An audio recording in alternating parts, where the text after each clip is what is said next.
Salut et bienvenue sur Croire et Obéir. Ravi de faire ce nouveau partage avec vous. Aujourd'hui, nous partagerons sur la quatrième et la dernière partie de notre message sur la dîme. Nous vous encourageons, pour ceux qui n'ont pas regardé la partie 1, 2 et 3, pour mieux comprendre ce que nous allons faire dans cette partie, nous vous encourageons à regarder ces trois parties-là. Et nous espérons que vous allez bien, nous espérons que vous êtes en santé. Et pour ceux qui sont fatigués, qui sont tristes, nous prions vraiment que Dieu vous console et que Dieu vous soutienne. Nous allons entrer dans notre message, comme je venais de le dire, la dîme, partie 4. Que dit la Bible? Nous ferons d'abord un petit rappel sur la partie 1 et 2 et 3 que nous avons eu à faire. À savoir, dans la partie 1, on a vu la dîme avant la loi mosaïque.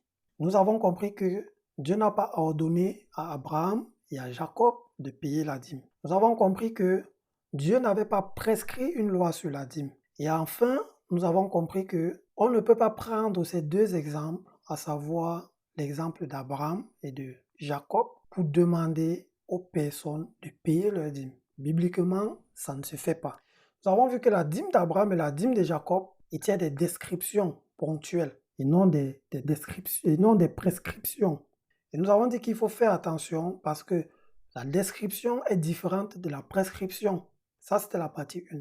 La partie 2, nous avons vu la dîme après la loi mosaïque. Et nous avons vu qu'effectivement, la dîme est quittée de description à prescription. Donc, elle est devenue une loi. Mais on avait 4 dîmes différentes et non une seule dîme.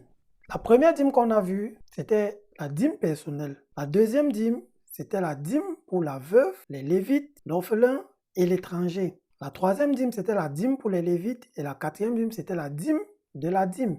Les références sont mentionnées en dessous de chaque dîme. Et pour plus de détails sur la partie 1, la partie 2 et la partie 3, nous vous recommandons encore de retourner regarder les vidéos que nous avons fait dessus. Dans la partie 3, on a parlé de Malachie chapitre 3 et on a compris que Dieu s'adresse dans Malachie chapitre 3 aux Lévites et au peuple. Et on a compris que les pasteurs qui prennent Malachie chapitre 3 pour demander aux fidèles de payer la dîme, c'est un texte sorti de son contexte parce que dans ce texte, Dieu demandait aussi aux sacrificateurs de venir avec la dîme dans la maison des trésors. Donc ça ne concernait pas juste le peuple, mais le peuple et les Lévites. Dans cette quatrième partie, nous verrons donc la dîme au temps de Jésus et de l'Église primitive.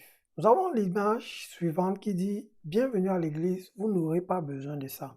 Beaucoup de personnes payent la dîme aujourd'hui à l'Église, ce n'est pas parce qu'ils ont compris pourquoi ils doivent payer ou pas. Mais souvent, c'est à cause des frustrations, de leur culpabilité, mais au fond, ils ne le font pas avec amour. On a l'impression que l'homme n'utilise plus son intelligence que Dieu a donnée avant de poser des actes.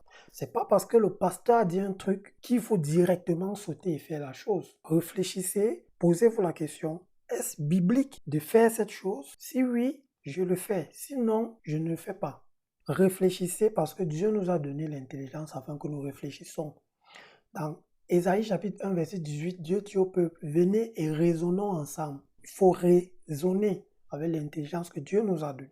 Nous continuons notre série d'études sur la dîme par Jésus-Christ. Dans Matthieu 23, le verset 23, Jésus parlant aux scribes, aux pharisiens, il leur dit, malheur à vous, scribes et pharisiens, hypocrites, parce que vous payez la dîme de la menthe, de la nette et du cumin, et que vous laissez ce qui est plus important que dans la loi, la justice, la miséricorde et la fidélité. C'est là ce qu'il fallait pratiquer sans négliger les autres. Jésus n'est pas entré dire aux scribes et aux pharisiens de payer plus la dîme. Lui étant né sous la loi, devait se soumettre à la loi. Il ne leur dit pas ne payez plus, mais il leur dit vous payez la dîme, mais ce qui est plus important dans la loi, vous ne le faites pas. Qu'est-ce que la menthe? La menthe forme un genre de plantes herbacées vivaces de la famille des Lamiacées. Et c'est un peu la photo de la menthe ici en bas. On a la nette, qui est une espèce de plante herbacée de la famille des Apiacées. Et enfin, on a le cumin, qui est une plante herbacée annuelle de la famille des Apiacées, comme le persil. Et on a là une image. Jésus leur dit, vous payez la dîme. Donc ça veut dire, les scribes et les pharisiens payaient toujours la dîme, ce qui était normal, puisqu'on était toujours sous la loi. Et la dîme qu'ils payaient, ce n'était pas la dîme de l'argent. Donc, ce n'était pas l'argent qu'ils donnaient, mais c'était des récoltes. C'est pourquoi on comprend que la menthe, la nette, le cumin sont des plantes du sol. Donc, la dîme qu'ils donnaient, c'était les plantes du sol. Ce qui nous renvoie à Néhémie 10, versets 35 à 39. Voir notre étude sur la dîme, la partie 2 et la partie 3. Comprendre que la dîme, bibliquement, n'était pas l'argent, mais les récoltes du sol, le gros et le menu bétail. C'est sur ça que se basait la dîme, et non sur l'argent. Or, les pharisiens à cette époque, ils avaient déjà l'argent. Ils pouvaient dire, ok, je donne ma dîme en forme d'argent, mais ils ne le faisaient pas. Et puisqu'ils respectaient la loi, c'est resté les récoltes. Depuis Moïse jusqu'au temps de Jésus, c'était les récoltes du sol, le gros et le menu bétail. On continue. Jésus ne prescrit pas, dans ce verset 23, une chose nouvelle aux pharisiens. Jésus demande aux pharisiens et scribes de ne pas juste obéir à la loi cérémonielle, mais aussi à la loi morale qui est d'autant plus importante, donc salutaire. Parce que Galates 3, verset 24 nous dit que la loi est un pédagogue pour nous conduire à Christ afin que nous fussions justifiés par la foi. Donc, la loi morale est d'autant plus importante que la loi cérémonielle à laquelle les scribes et les pharisiens s'attachaient le plus. Donc, ils laissaient ce qui est plus important, la miséricorde, la justice et la fidélité. On comprend donc que Jésus n'a pas négligé la dîme, car lui-même devait respecter la loi. C'est pourquoi il n'a pas dit aux pharisiens, ne payez plus. Il a dit, vous payez, mais vous laissez ce qui est plus important. Donc, ce que Jésus pointe a plus d'importance que la dîme que les pharisiens et les scribes payaient. Mais aujourd'hui, c'est le contraire. Dans les églises aujourd'hui, on nous fait comprendre que la dîme est très, très importante. Or, il y a des choses plus importantes que la dîme. Donc, avant de payer la dîme, rassurez-vous si c'est scripturaire. Si Dieu veut que vous payiez toujours la dîme, si Dieu veut que vous donnez toujours 10% de vos salaires à vos pasteurs, à vos apôtres, etc. Ne faites plus les choses sans réfléchir. Jésus étant sous la loi, il n'a pas empêché les gens de payer la dîme. Jésus a vécu sous le sacerdoce lévitique.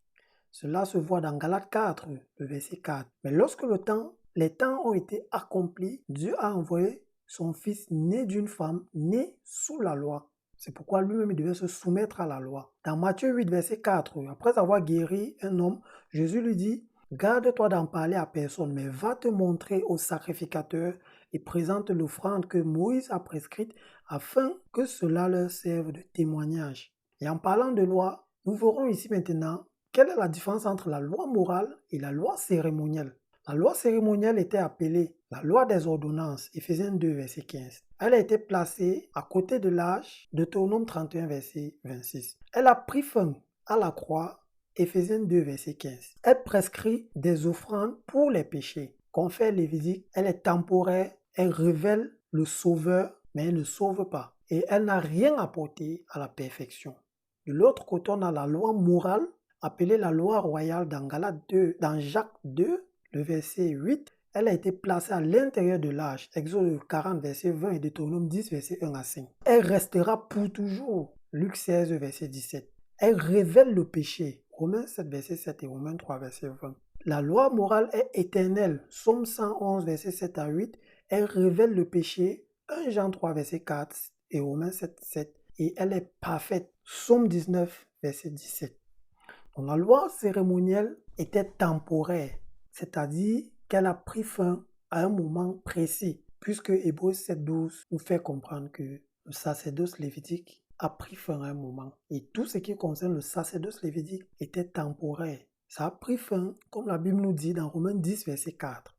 Car Christ est la fin de la loi pour la justification de tous ceux qui croient. Et le mot fin dans ce verset, c'est le grec telos qui signifie la limite à laquelle une chose cesse d'être ou encore la fin de ce à quoi les choses se rattachent. Donc tout ce qui se rattachait à la loi cérémonielle a pris fin avec Jésus-Christ. Mais la loi morale est éternelle. Elle est continue. La loi cérémonielle a pris fin. Tout ce qui se rattache à la loi cérémonielle a pris fin à la croix avec Jésus-Christ. C'est pourquoi nous pouvons dire aujourd'hui, Christ est la fin de ce à quoi la loi cérémonielle se rattachait, c'est-à-dire les sacrifices des animaux, les sabbats, la dîme, les fêtes juives, les nouvelles lunes, la circoncision Et si Christ met fin à toutes ces choses, devons-nous continuer à les pratiquer? Non. C'est pourquoi dans Colossiens 2, versets 14 à 17, la Bible dit, il a effacé, c'est Paul qui parle, l'acte dont les ordonnances nous condamnaient, qui subsistait contre nous, et il l'a détruit en le clouant à la croix. Que personne donc ne vous juge au sujet du manger ou du boire, ou au sujet d'une fête, d'une nouvelle lune ou des sabbats. C'était l'ombre des choses à venir, mais le corps est en Christ. Pour dire, Christ met fin à la dîme. Que personne donc ne vous juge au sujet de la dîme, au sujet des nouvelles lunes, au sujet des fêtes juives. Toutes ces choses que la loi cérémonielle a portées a pris fin à la croix avec Christ. Et toutes ces choses étaient l'ombre des choses à venir. Et Christ étant venu, nous n'avons plus besoin de ces choses-là. Pour continuer, on a la différence entre le sacerdoce de Jésus et le sacerdoce lévitique pour montrer que la loi cérémonielle, tout ce qui s'est rattaché à la loi cérémonielle a pris fin avec Christ. Hébreux 7, versets 11 à 12. Si donc la perfection avait été possible par le sacerdoce lévitique, c'est-à-dire les fêtes juives, les sabbats, la dîme et tout ce que cela comportait, le sacrifice d'animaux, si la perfection avait été possible par ce sacerdoce-là, par cette loi-là cérémonielle, est-ce qu'on devait encore avoir besoin d'un autre sacerdoce? Non.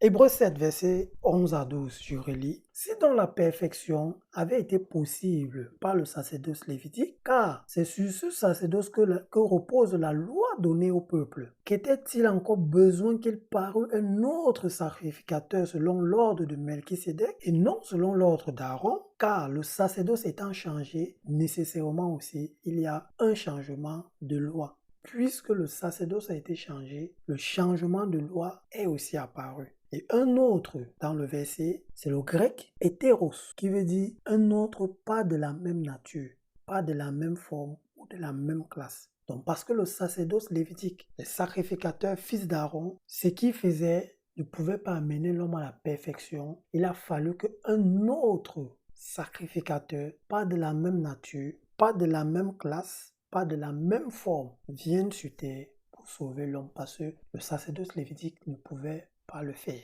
Ensuite, on comprend que si le sacerdoce lévitique était parfait, on ne devait plus avoir besoin d'un autre sacrificateur qui n'est pas de la même nature que le premier. C'est pourquoi on doit comprendre la différence entre le sacerdoce lévitique et le sacerdoce de Jésus. Dans le sacerdoce lévitique, le sacrificateur n'était pas parfait, il était un pécheur. C'est pourquoi Aaron devait lui-même sacrifier des animaux pour ses propres péchés. Or, Jésus est un sacrificateur juste et parfait. Dans le sacerdoce lévitique, le sacrifice était des animaux. Or, dans la nouvelle alliance, le sacrifice, c'est Jésus-Christ lui-même, l'agneau de Dieu qui ôte les péchés du monde une fois pour toutes. 1 Jean verset 29. Sacerdoce lévitique, l'accès à Dieu n'était pas libre. Seul le grand prêtre avait accès au lieu très saint, et cela une fois par an. Dans la nouvelle alliance, l'accès à Dieu est libre à tous ceux qui sont nés de nouveau, régénérés par le Saint-Esprit. Je précise cela pour montrer que tout le monde n'a pas accès à Dieu. Seuls les enfants de Dieu nés de nouveau, régénérés, ont accès à Dieu comme leur Père. Les autres peuvent parler, Dieu écoute, mais pas comme un père et un enfant. Pour cela, regardez nos vidéos sur que dois-je faire pour avoir le salut. C'est lorsqu'on a le salut que Dieu devient pour nous chrétiens nés de nouveau, régénérés par l'Esprit, ayant une nouvelle nature en Jésus-Christ. C'est à ce moment que Dieu devient pour nous un Père et nous devenons pour lui des fils. Avant ça, c'est pas possible. Même si Dieu écoute les prières du païen, écoutez dans le sens lorsqu'il se repent. Je ne vais pas trop tirer dans ce sujet. On a ensuite le sacerdoce lévitique ne rendait pas parfait. Or, dans la nouvelle alliance, Christ nous rend parfaits, ceux qui sont nés de nouveau. L'expiation des péchés était une fois par an. Or, le sacrifice a été fait une fois pour toutes en Jésus-Christ. Le sacerdoce lévitique reposait sur la loi. Or, le sacerdoce parfait repose sur la grâce. C'est pourquoi le sacerdoce lévitique est différent de ce que Christ a accompli. Christ est venu mettre fin au sacerdoce lévitique. C'est pourquoi aujourd'hui on ne peut plus faire tuer les animaux pour pouvoir avoir la paix de Dieu, pour pouvoir avoir le pardon de Dieu. Ce que certains continuent à faire. Pour apaiser Dieu, ils doivent tuer les animaux. C'est manque de connaissance. Christ a été le dernier sacrifice qui a été donné à Dieu et qui libère l'homme de ses péchés. Donc, le sacerdoce lévitique était l'ombre des choses à venir, à savoir Christ. C'est pourquoi Colossiens 2,17 nous dit, c'était l'ombre des choses à venir, mais le corps est en Christ. Donc ça, c'est ce que Jésus-Christ représente pour la nouvelle alliance. Mais maintenant, lorsque Jésus-Christ était sur la terre, il était sous la loi. Lui, il a vécu sous la loi. Mais lorsqu'il est mort, comment est-ce que les apôtres qui ont institué l'église primitive, dans Éphésiens, la parole nous dit que l'église a été bâtie sur le fondement des apôtres. Comment est-ce qu'ils ont vécu la chose? Dans Acte 4, le verset 34, après la Pentecôte, la Bible nous dit, les apôtres entraient avec beaucoup de force, témoignage de la résurrection du Seigneur Jésus. Et une grande grâce reposait sur eux tous, car il n'y avait parmi eux aucun indigent. Tous ceux qui possédaient des champs ou des maisons les vendaient, apportaient le prix de ce qu'ils avaient vendu et le disposaient aux pieds des apôtres, et l'on faisait des distributions à chacun selon qu'il en avait besoin. Joseph, surnommé par les apôtres Barnabas, ce qui signifie fils d'exhortation, lévite, originaire de Chypre, vendit un champ qu'il possédait, apporta l'argent et le déposa aux pieds des apôtres. Ici, on a Joseph qui était lévite, qui était censé, si on devait donner la dîme, c'est à lui qu'on devait donner. Parce que la dîme, le peuple remettait la dîme aux Lévites et non à n'importe qui. La dîme était remise aux Lévites. Normalement, Joseph devait recevoir la dîme. Mais quand il a plutôt vendu son champ, il a apporté l'argent, il a donné, il a mis au pied des apôtres. Qu'est-ce que nous retenons? Joseph était lévite. S'il fallait payer une dîme, c'est à lui qu'il fallait donner. Mais il n'a rien reçu des autres. Au contraire, il a vendu ce qu'il avait et a déposé l'argent au pied des apôtres. Dans Acte 13, le verset 19 à 20, après la discussion qu'il y a eu à Jérusalem, Jacques prend la parole et il dit, lorsqu'ils eurent cessé de parler, Jacques prit la parole et dit, « Hommes frères, écoutez-moi, c'est pourquoi je suis d'avis qu'on ne crée pas des difficultés à ceux des païens qui se convertissent à Dieu, mais qu'on leur écrive de s'abstenir des souillures des idoles, de l'impudicité et des animaux étouffés. » On aurait pu dire ici, il faut les enseigner qui payent la dîme. Mais la dîme n'est même pas remontée dans le discours des apôtres. Après le débat que Paul et Barnabas ont eu avec les hommes de la Judée à Antioche, qui disaient que si les païens ne se faisaient pas circoncis, selon le rite de Moïse, ils ne pouvaient être sauvés. La question a été discutée à Jérusalem par les apôtres qui ont trouvé bon de ne pas mettre un joug sur le cou des disciples de Christ, mais de leur enseigner la sanctification. Ils n'ont pas fait mention d'une dîme. Parce que là, c'était des chrétiens, des païens qui avaient cru et des juifs qui venaient leur faire judaïser, venaient leur faire rentrer à la loi mosaïque, à la circoncision et tout ce que la loi cérémonielle comportait. Alors les apôtres ont dit qu'on ne doit pas mettre un joug sur le dos des disciples de Christ. Les gens donnent la dîme aujourd'hui par culpabilité, par peur. Ils sont effrayés. Ils ne font plus les choses avec amour. Parce qu'on a dit, il ne faut pas que je sois celui qui ne donne pas, on me regarde mal, on peut donner. C'est pas comme ça que l'église de Dieu fonctionne. Dans Acte 20, versets 32 à 36, Paul dit, « Et maintenant je vous commande à Dieu et à la parole de sa grâce, à celui qui peut édifier et donner l'héritage avec tous les sanctifiés. Je n'ai désiré ni l'argent, ni l'or, ni les vêtements de personne. Vous savez vous-même que ces mains ont pourvu à mes besoins et à ceux des personnes qui étaient avec moi. » Donc Paul travaillait non seulement pour ses besoins, mais aussi pour ceux qui étaient avec lui. C'est difficile de voir ça aujourd'hui, de voir l'ancien ou le pasteur travailler de ses mains pour subvenir à ses besoins et des besoins de ceux qui sont avec lui. C'est comme ça que Paul vivait. Et ce sont eux qui ont instauré l'église primitive. Ce sont eux qu'on doit suivre. Aujourd'hui, c'est le contraire. Ce sont ceux qui marchent avec le pasteur qui doivent lui donner 10% de leur salaire.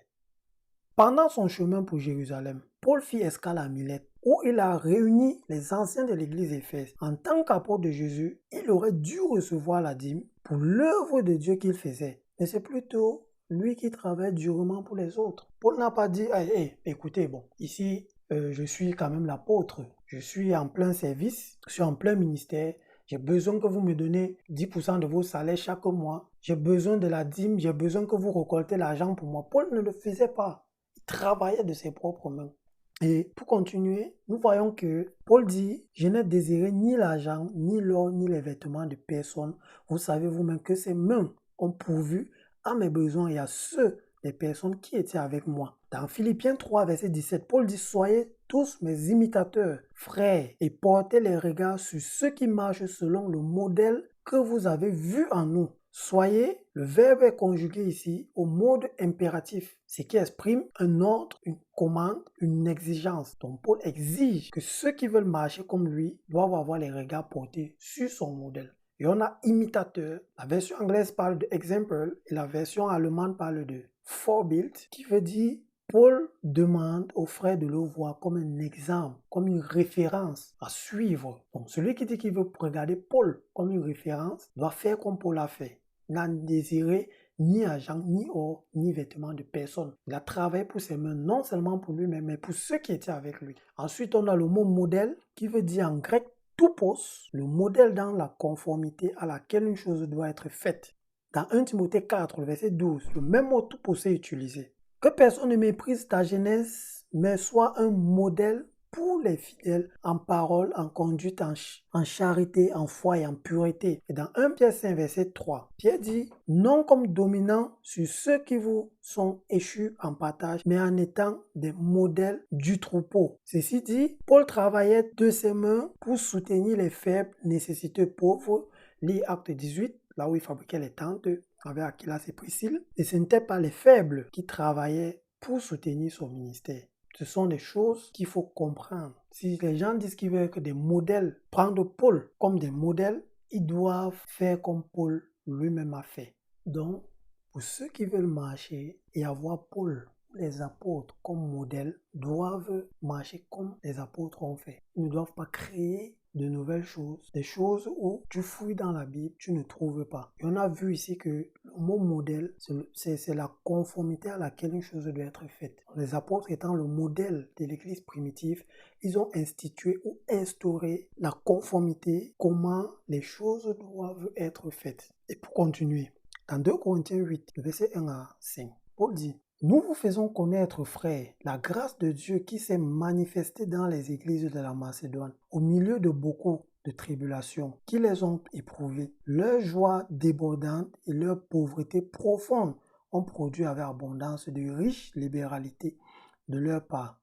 Ils ont, je l'atteste, donné volontairement selon leurs moyens et même au-delà de leurs moyens, nous demandant avec de grandes instances la grâce de prendre part à l'assistance destinée aux saints. Et non seulement ont contribué comme nous l'espérions, mais ils se sont d'abord donnés eux-mêmes au Seigneur, puis à nous par la volonté de Dieu. Ici, nous voyons que les frères ne se sont pas directement levés, ils sont allés donner libéralement, avec amour, mais premièrement, ils se sont d'abord donnés au Seigneur. C'est plus important même que de donner. On se donne d'abord à Dieu avant de donner l'argent. Parce qu'il y a des gens qui ne se sont même pas donnés à Dieu, mais ils donnent l'argent, croyant acheter Dieu avec l'argent. Dans Agé, chapitre 2, verset 8, la Bible dit « L'or et l'argent m'appartiennent ». C'est Dieu qui parle. Qu'est-ce qu'on va donner à Dieu de nouveau s'il dit déjà que l'or et l'argent m'appartiennent? On ne croit pas que l'argent que tu donnes apaise le cœur de Dieu. Si tu donnes avec le cœur endurci, sans amour, ça ne sert à rien. Là, je parle de ceux qui donnent une dîme. Bien que aucun texte jusqu'ici ne nous dit qu'on doit verser 10% de nos salaires. Donc, Paul dit, les frères se sont d'abord donnés eux-mêmes à Dieu. Et ils se sont donnés eux-mêmes à Dieu, c'est le mot proton en grec, qui veut dire avant tout, dans toute succession des choses. Donc, avant d'arriver au niveau de donner, la première chose qu'ils ont fait, c'est qu'ils se sont donnés d'abord à Dieu. Et c'est quand ils se donnent à Dieu, ils pensent maintenant à aller aider les autres frères volontairement, avec libéralité. Mais dans les églises aujourd'hui, c'est au contraire. On dit donne ta dîme. C'est quand tu vas donner la dîme que tu vas être près de Dieu, que tu pourras te donner à Dieu. Or, la Bible nous montre le contraire de ces choses.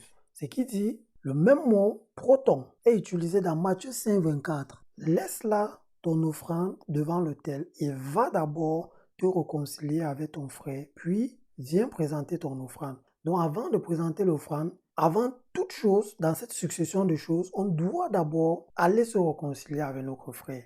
Matthieu 6, le verset 33. Cherchez premièrement le royaume et la justice de Dieu, et toutes ces choses vous seront données par-dessus. Donc, cherchez premièrement, c'est le même mot proton qui est utilisé dans 2 Corinthiens 8, le verset 1 à 5. On comprend quoi? Paul met premièrement l'accent non sur l'argent, mais sur la vie du chrétien. Celui qui vit non selon la chair, mais selon l'esprit. Galates 5, verset 17. Celui qui fuit l'impudicité. 1 Corinthiens 6, verset 18. Celui qui aime les frères en Christ. Bon, là, j'ai changé de... J'ai mal noté les versets. Celui qui ne se conforme pas au siècle présent. Romains 12, 2. Celui qui ne cherche pas à plaire aux hommes. Galates 1, verset 10. Celui qui s'affectionne aux choses d'en haut et non celles d'en bas. Colossiens 3, verset 1 à 3.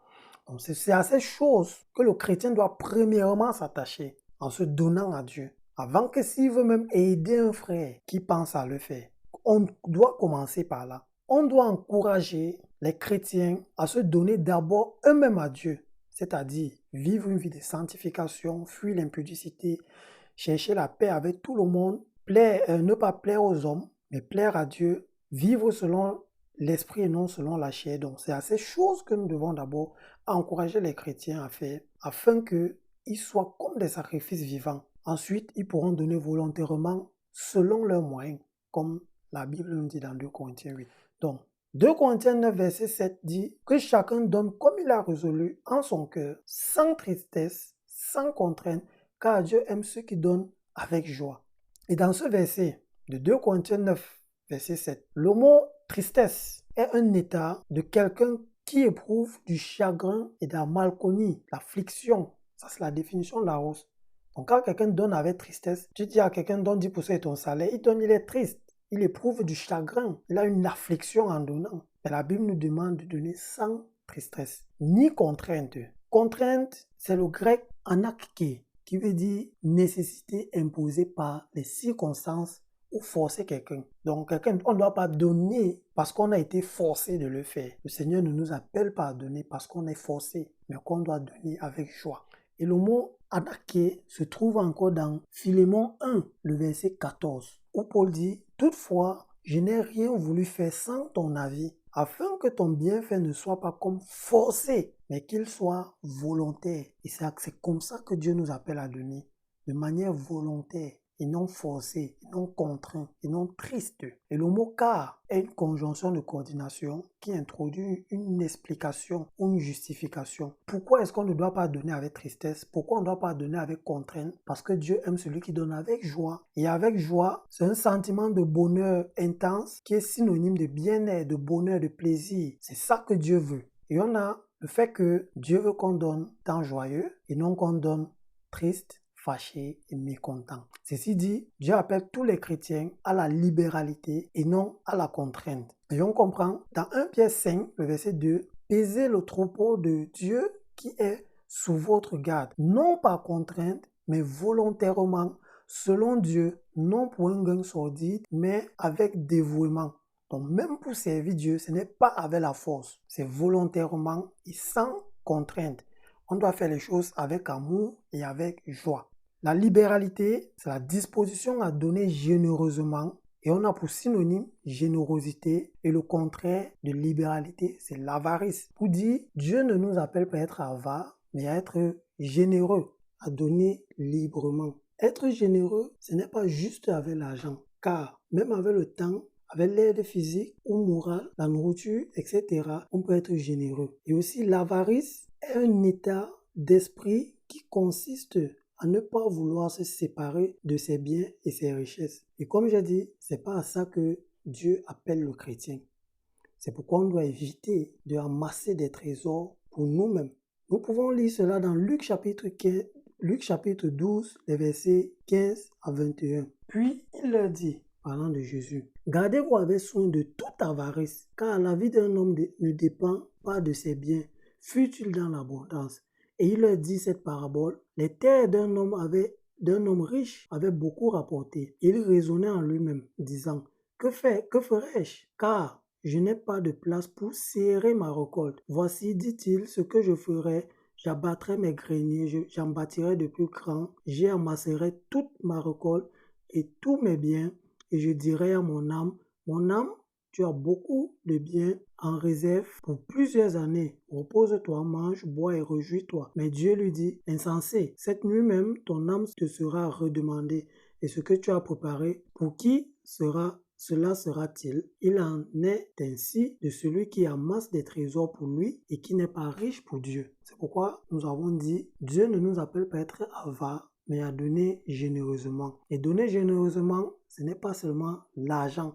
Tout ne doit pas tourner autour de l'argent dans l'Église. C'est pourquoi, dans Galates 5, le verset 13, Paul dit, « Oui, mes frères, vous avez été appelés à la liberté. Seulement, ne faites pas de cette liberté un prétexte pour vivre comme des hommes livrés à eux-mêmes. » Et pour conclure sur la dîme, si malgré le fait que nulle part les apôtres n'ont imposé aux frères de payer le 10e de leur salaire, certains pasteurs imposent quand même cela aux fidèles, soit disant qu'il faut s'occuper de l'église, il faut payer le pasteur, il faut arranger la lumière, il faut payer la lumière, payer l'eau et toutes ces choses-là. Mais bien sûr que dans l'église primitive, les frères se regroupaient dans les maisons. Pourquoi on ne cotisait pas aussi pour payer l'eau de ces frères-là? Pourquoi on ne cotisait pas pour payer la nourriture de ces frères-là? Chacun travaillait de ses propres mains.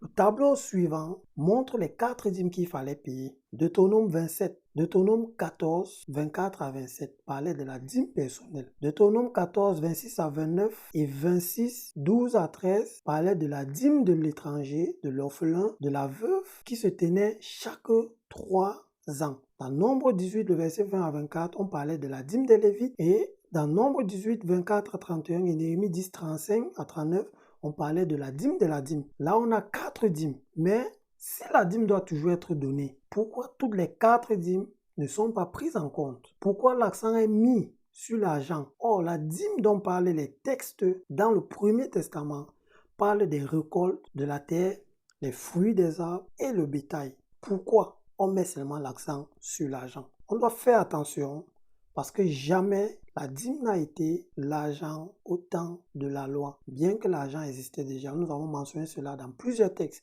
à savoir Genèse 13, verset 2, où on dit qu'Abraham avait l'argent. Genèse 23, verset 16. Les défenseurs de la dîme disent que les fidèles doivent verser 10% de leur salaire mensuel au pasteur ou à l'apôtre ou à l'autorité qui est au-dessus d'eux. Car ils sont les Lévites modernes, sacrificateurs du Dieu très haut, qui servent le Seigneur dans leur ministère. Et certains vont jusqu'à dire que celui qui ne paye pas la dîme ne pourra pas comprendre les Écritures. Celui qui ne paye pas sa dîme, il va demeurer pauvre. Celui qui se consacre au Seigneur doit aussi payer sa dîme. Comme on a vu avec les Joel Austin, les pasteurs Hashimolowo et beaucoup d'autres qui demandent à leurs fidèles de payer la dîme. Or, où est passée la dîme de l'orphelin, de l'étranger et de la veuve? Pourquoi la dîme est quittée des récoltes de la terre, les fruits des arbres et le bétail à l'argent? Qui a exigé ce changement-là? Et si même la dîme doit toujours être versée, pourquoi ne pas se limiter à ce qui est mentionné dans les Écritures? C'est pourquoi payer la dîme aujourd'hui n'est pas biblique. C'est quasiment faux. Ce n'est pas biblique. Parce que si c'était biblique, on devait se limiter à ce qui est mentionné dans la Bible. Récolte le bétail et non l'argent. Dieu aurait pris soin de dire à telle époque, on donnera plutôt l'argent. Mais jamais il n'a mentionné une chose pareille. Voilà ce que Apocalypse, chapitre 1, le verset 5 à 6 dit. Et de la part de Jésus-Christ, le témoin fidèle, le premier-né des morts et le prince des rois de la terre, à celui qui nous aime, qui nous a délivrés de nos péchés par son sang, et qui a fait de nous un royaume de sacrificateurs pour Dieu son Père. À lui soit la gloire et la puissance au siècle des siècles. Amen. Parlant de Jésus, qui a fait de tout chrétien né de nouveau, régénéré par l'Esprit, étant une nouvelle créature, des sacrificateurs pour Dieu son Père. Il n'y a plus de Lévites au temps actuel. Tous ceux qui sont nés de nouveau appartiennent au Seigneur et chacun a un service particulier. Chacun reçoit un don du Saint-Esprit qui doit mettre au service de l'Église. 1 Corinthiens chapitre 12. Personne n'est au-dessus de l'autre. Et Jésus dit même dans les évangiles, si quelqu'un veut être plus grand que vous, qu'il soit plutôt votre serviteur. On a mis aujourd'hui le pasteur, l'apôtre et toutes ces personnes-là au-dessus. Et ils acceptent ces positions-là. Alors ce sont eux qui doivent servir. Donc, Jésus a fait de tous les chrétiens au royaume des sacrificateurs pour Dieu son Père. Cela veut dire, puisque tout chrétien est aujourd'hui sacrificateur et que la dîme était donnée aux sacrificateurs, alors tout chrétien doit recevoir la dîme. S'il faut donner la dîme. Et pas juste seulement les pasteurs. Le pasteur n'est pas plus chrétien que les autres frères. La dîme était donnée aux sacrificateurs. Alors tout chrétien est sacrificateur. Versez donc la dîme à tous les chrétiens pour dire la dîme, ça ne tient pas aujourd'hui. C'était l'ombre des choses à venir et c'est fini avec Christ à la croix. Colossiens 2, 17. La dîme prescriptive, c'est-à-dire quand Dieu a établi ça comme une loi, Ça concernait les Lévites, les sacrificateurs, le sanctuaire. Donc, il fallait toutes ces choses pour qu'on parle de dîmes. Il fallait que les Lévites soient là, il fallait que les sacrificateurs soient là, il fallait que le sanctuaire soit là. Et qui parle de sanctuaire parle des ustensiles, parle du pavé extérieur, parle du lieu saint, parle du lieu très saint, parle de l'arche de l'alliance, il parle des fêtes juives, toutes ces choses-là. Car toutes ces choses-là étaient faites par le peuple d'Israël après leur sortie d'Égypte. Et c'est par ça qu'ils avaient une relation avec Dieu, surtout le grand prêtre. Donc s'il faut revenir à la dîme prescriptive, alors il faut qu'il y ait de nouveau les Lévites, les sacrificateurs. Il faut qu'il y ait un nouveau sanctuaire. Parce que sans sanctuaire, la dîme n'existe pas.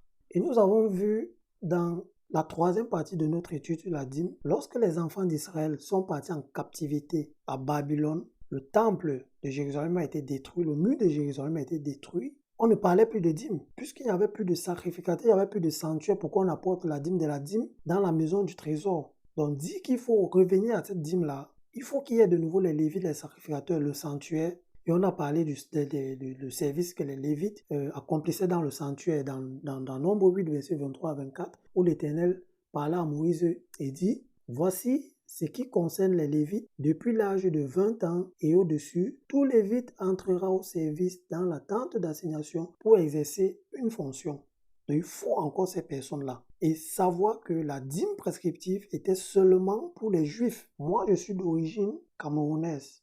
Je ne suis pas juif. Donc, s'il faut remettre la dîme aujourd'hui, ça ne me concerne pas parce que je ne suis pas juif. Et la différence, c'est qu'après la Pentecôte, tous ceux qui croient en Jésus deviennent des sacrificateurs. Apocalypse 1,6 et qui a fait de nous un royaume des sacrificateurs. Tout chrétien est le temple du Saint-Esprit. 1 Corinthiens 3, verset 16. Ne savez-vous pas que vous êtes le temple du Saint-Esprit, du temple de Dieu, et que l'Esprit de Dieu habite en vous? Après la Pentecôte, il n'y a plus de sanctuaire. Fini les fêtes juives, fini les sabbats, fini les nouvelles lunes, fini la dîme. On a vu cela dans Hébreux 7, verset 12. Le sacerdoce étant changé nécessairement, il y a changement de loi. On n'est plus sous la loi, on est sous la grâce. Après la Pentecôte, le lieu où les chrétiens nés de nouveau se réunissent n'est pas un sanctuaire, mais des maisons. Dans 1 Corinthiens 16, verset 19, l'église d'Asie vous salue, Aquilas et Priscille, avec l'église qui est dans leur maison, vous salue beaucoup dans le Seigneur. Et tous ceux qui ont cru en Jésus-Christ comme leur Seigneur et Sauveur et sont nés de nouveau, que ce soit juifs ou grecs ou gentils ou païens, ne sont plus sous la loi. Car Christ est la fin de la loi pour la justification de tous ceux qui croient. Romains 10, verset 4. On a donc, du côté de la loi prescriptive, tout ce qu'on a mentionné, et de l'autre côté, on a l'église primitive. Comment est-ce qu'ils ont vécu? Maintenant, il faut comprendre que ces deux choses-là, la loi de Moïse avait institué la dîme. Chaque Israélite devait donner 10% de ce que sa terre avait produit et non de 10% de son argent. Je précise encore que l'argent existait déjà. Il s'agissait d'un commandement de Dieu, même si des offrandes pouvaient être aussi faites volontairement. Je parle là d'Exode. Dans le Nouveau Testament, après la Pentecôte, il n'est plus question de la dîme pour les chrétiens. Le don est toujours présenté comme produit par la grâce et non comme l'obéissance à une loi. Quand on donne, ce n'est pas une loi, c'est une obéissance à ce que Dieu veut. Et on donne volontairement. Libéré de l'obligation de la dîme puisqu'il n'est pas sous la loi. Le chrétien peut donner avec joie, librement et par amour pour Dieu, que ce soit pour soutenir la prédication de l'évangile ou pour aider les plus démunis. C'est avec joie qu'on donne. Ce n'est plus une loi que je dois donner 10%. C'est pourquoi il y en a qui prennent plus de 10% et donnent. D'autres, ils ont la possibilité de donner seulement 1% de leur salaire, ils donnent, mais ils donnent avec joie. Et Dieu est content quand on donne avec joie et non quand on donne avec tristesse et contrainte. Donc, si un chrétien se place aujourd'hui sous la loi de la dîme, il agit par obligation dans la crainte d'être puni ou pour mériter une faveur de la part de Dieu. Dans ce cas, il se place sous la loi et non plus sous la grâce. Or, Jésus-Christ est la fin de la loi. Nous terminons ainsi avec le partage sur la dîme et je pense que nous avons été assez clairs. Nous précisons encore qu'il y a une vidéo, donc 3 vidéos, c'est-à-dire la partie 1, partie 2 et partie 3 de cette étude que nous vous conseillons aussi à regarder pour mieux comprendre ce qui a été dit dans cette partie 4. Pour toute question, nous sommes ouverts. Vous pouvez nous contacter soit par WhatsApp, par Gmail, par Facebook ou Messenger et nous serons contents d'échanger avec vous. Si vous n'êtes pas d'accord sur un point, contactez-nous et nous en discuterons. Portez-vous bien, que Dieu vous bénisse et surtout, pensez à votre salut parce que c'est la chose la plus nécessaire, la plus importante et c'est le salut qui nous ouvrira la porte, qui nous ouvre la porte du paradis. Que Dieu vous bénisse et à la prochaine. Bye bye.